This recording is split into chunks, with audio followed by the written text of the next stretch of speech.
Today I will be going over the Halford Funeral Home scandal. So, where did the scandal take place and what time? It was in Penrose, Colorado, at a Colorado funeral home called Return to Nature Funeral Home in 2023. So, essentially, Return to Nature Funeral Home was like a green funeral home where they promoted a lot of green burials and, eco-friendly stuff like that. Okay.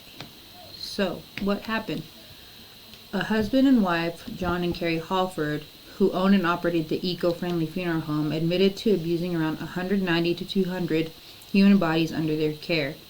Bodies were mistreated and they were stuffed in garbage bags, they were wrapped in duct tape, or just left out in the open air.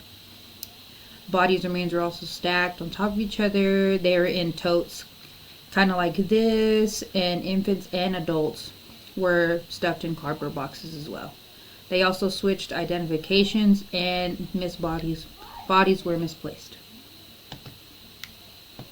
Okay, what were some of the statutes? There were federal and state statutes. Wire fraud was one, and it was for conspiracy to commit fraud for misusing the COVID-19 relief funds that were given to funeral homes, to help in that time. The abuse of a corpse was another one. There were multiple felony accounts with the inclusion of theft and forgery. There were legislative changes also. So background checks and licensing regulations for funeral homes in Colorado came about due to this scandal. Legal repercussions. On November in 2023, John and Carrie Halford were arrested. They later pleaded guilty to 191 counts of felony abuse of a corpse in the El Paso County court system. They also got 5 counts of theft, 4 counts of money laundering, and over 50 counts of forgery. This is Carrie and this is John Halford.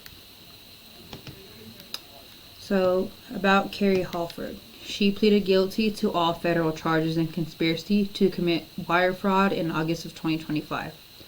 In March of 2026, she was sentenced to 18 years in federal prison.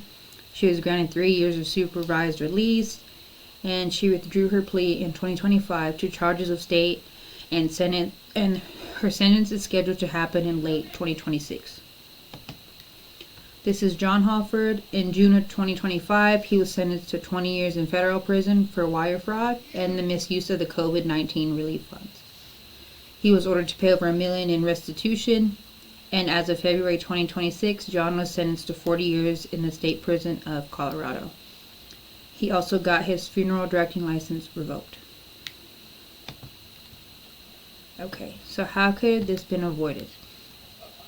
While there was no avoiding the consequences of their disgusting actions, the scandal as a whole could have been avoided first off by the state of Colorado ensuring proper licensing of John and Carrie. Not only this, but obtaining a proper background check on employees' month-to-month inspections on the funeral home operations would also help. Inspections are important because it holds businesses accountable and ensures proper operations while getting a first-hand look into what really goes on behind closed doors. I believe that a logbook of financial transactions and services would be given to families immediately after any payment arrangement has been set. This is kind of like another record that shows, what they have paid for and what services were chosen. It's kind of like another, okay, this is what I've done, so that if anything happens, they can go back and be like, well, this is what they paid for and this is what they did in case, it doesn't happen. Okay, so the takeaway on this entire scandal. So after reading and researching the scandal, I really learned that for one, looks can be deceiving, as John and Carrie seemed, from the outside looking in, they seemed like, your typical, normal, very caring people. From the outside looking in, Carrie and John seemed like ordinary, gentle people who genuinely cared for the families they served. But of course, that wasn't the truth. There's a lot of mistrust that came with the scandal, and families were shattered because of their selfishness and neglect. They tore apart families and their overall trust in funeral homes due to their greed for money. Here's a few little interesting facts that I also found.